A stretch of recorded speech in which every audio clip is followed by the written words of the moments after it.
Welcome back to nunchakutricks.com. It's Ken. Yeah, right? First, I'm gone a week from lessons, and then when I come back, you see this. Well, I dislocated my shoulder, and you might laugh. I was actually just playing with kids, and I lifted a girl up, and somehow it popped my shoulder out of place. But I did do 3.5 hours of training that day, so I'm sure that had something to do with it. So my left hand is getting a lot of training.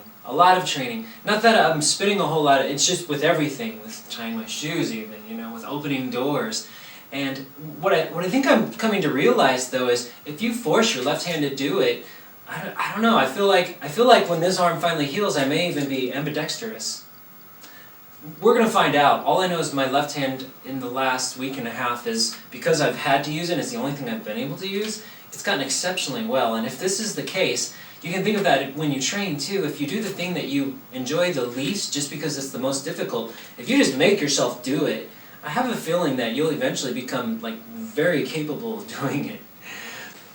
So I've shown you the front to back, you're in a front grip, you wrist roll it, you go to the back grip. Back to front, which is the exact opposite, you can combine them together to create wrist rolls, right?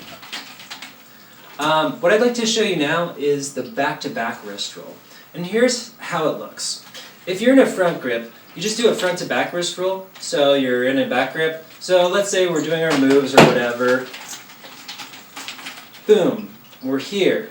Now what we're going to do is we're actually going to lay the part of the chuck that ends, like the tab, we're gonna kind of lay it to where it's almost like pointed in front of us, almost like I'm pointing at something. Not quite to that degree, but if you'll notice, it's perpendicular of the way that this is moving right here, like that. Front to back.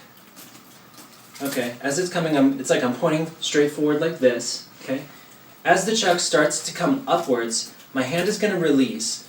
But notice, as my hand releases, here's what it looks like. As it releases, my hand's actually going to pull up, like that. So it's pointing this way, but as I release, it's actually pulling upwards to grab it. And then it's going to spin around, and it's going to go back down, and then back up as it grabs it. So, here, and as this comes up, see how my thumbs are up? It's almost like pointing up. And then it's going to come around again, and then it's pointing back down. As soon as the chuck crosses over that 12 o'clock line, it goes down. So from here to here. And as it crosses, it's back up. Back up. Do you see how that works? So once you get that down, there's a move I was working on. Here's how it looks. You're going to use your left hand. You're going to be in a front grip. Okay. The right side of the chuck is going to move counterclockwise. And you're going to hold up 3 fingers. You're going to let the chain wrap around 3 fingers like so. You notice my pinky finger's outside of the chain. You want it to be outside of the chain, and you're actually going to lock the pinky finger against your other finger so the chain is tangled in between your pinky and your ring finger. And just the right side, you're going to let it go and you're going to spin it the opposite direction like that. So here's what it looks like again. Wrap, cross, like that. Kind of looks like a snake or an X-catch in its own way. Now all we're going to do is we're going to wind our hand slightly. We don't have to do this very hard, but we're going to wind our hand clockwise. Then we're going to launch it the opposite direction. And what you'll see is you go straight into a chain unwinder. Now how do you get out of a chain unwinder when you only have one hand? The chain unwinder is the move we worked on 2 weeks ago, because remember we didn't have any class last week. When you're in a chain unwinder, if you're moving counterclockwise like this, you can actually open up your hand, and it's just like you're doing a back-to-back wrist roll, only you're just letting the chain, you're sliding through from the chain. So the full movement goes cross, over, chain unwinder, and then you can back-to-back roll it out so you're done again. Let's start working on wrist roll bounces. And what I mean is every time you do a wrist roll, we're going to do a bounce off of it now. So, for instance, we have this, remember that table bounce? Well, I only have two corners of the table until my right arm gets better. So we're going to use that. We're going to use this table and this part of the table and this part of the table. Here's what we're going to do. We're going to do that bounce. I think that was in, the 2 sessions ago where we were doing the hyper style, the bounce underneath the tricep. As it comes up, we're going to pull it to the forward, so the circle is spinning this direction, counterclockwise in front of your hand. And then you're going to do a front to back wrist roll. And before you let it complete, you're actually going to touch it to your shoulder this direction. So it's going to bounce kind of awkwardly. Your hand's going to feel a little bit awkward. From here, it's going to bounce the opposite direction. And you're going to pull it straight down, and it's going to be another wrist roll back to here. Tuck, wrist roll, up, wrist roll, down, wrist roll, up, wrist roll, down, wrist roll, up, down.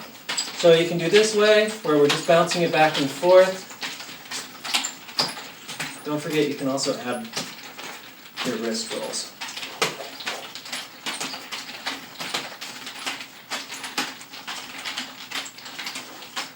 All right. And the next one we're going to do, we're going to tuck down, wrist roll up, right? Wrist roll back down. And now what we're going to do is once we tap under here, under the tricep, we're going to lift our left leg. And it's actually, you're going to see this huge circle. It almost looks like the letter G. Like, what I mean is, here's the outside of the G, and then it's coming under and hitting under it. It almost looks like a G, the way that your hand moves. So here, tap, under. So the full motion will go wrist roll up, wrist roll down, and then you tap, lift up your leg, and back to that tap.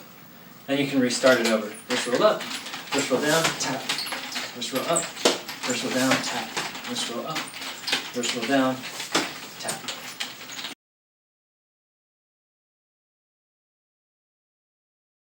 So here's the last move I'm going to show you. It's a finger roll. We've rolled it off the wrist. Now we're going to do a very simple one off your pointer finger. And the way it's going to work is we're going to spin counterclockwise with the left hand. And as soon as the chain is about 9 o'clock or so, we're going to stick our pointer finger out.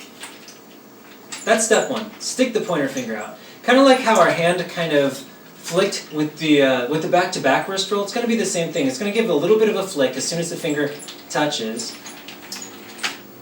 And what's going to happen is, as you open your finger, the chain is just going to roll around the finger. Well, it's going to eventually run out of chain, and all you have to do is just hold out your thumb and grab it at the right point.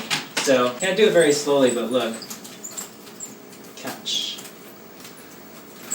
Pointer finger comes out, the chain wraps around, and as soon as it runs out of chain, it'll actually just want to naturally fall into your hands, like this. This actually is almost a setup. I'm working on one where you can take it the opposite way with your thumb, but I actually have never worked on the back grip thumb roll yet. So, but it's on my to-do list, like that. Again, crossed, pointer finger, catch, like that. So now you can spin it with your thumb or with your pointer finger. You probably should be able to shoot it in the air too. Like as you feel the chain on top of your finger, you can just lift it up. I just thought of that while we're doing it, so it's unperfected. I just thought that might be a cool way. You might even be able to catch it into a chain unwinder, and then flip it, and then finger roll it, and then do your little trick that you've been doing, here, finger roll, back to back roll. Yeah, okay. Well, I'm still getting used to using my left, but I feel really good, at least about where things are. I'm just glad that I'm back, to be honest. Stay tuned. There's going to be a lot more nunchucks, and like I said, if I run out of ideas with my left hand, I'm going to start grabbing really awesome chuckers from all around, and no matter what, we're going to get some more lessons going on. If you have any other questions, feel free to contact me. My name is Ken Hill. Send me a message.